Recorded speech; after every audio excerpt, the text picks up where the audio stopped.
এ ব্যথা আমার নয় শুধু একার, বিপ্লবী তিলোত্তমা করেছে অঙ্গীকার, লুটিয়েছে প্রাণ তাই ধরেছি গান, করছি প্রার্থনা বিফল না যায় সে বলিদান। আজ উঠুক জেগে সুপ্ত চেতনা, অন্ধকার হতে আলোকে হোক না পথ চেনা।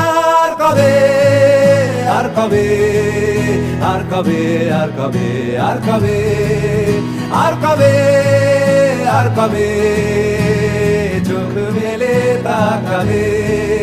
আর কবে, আর কবে সমব্যথী হবে। আর কবে, আর কবে মনটা হবে স্বাধীন। আর কবে, আর কবে ফের ঘুরে দাঁড়াবে। আর কবে, আর কবে কণ্ঠ শক্তি পাবে। আর কবে, আর কবে চিত্ত স্বাধীন হবে। আর কবে,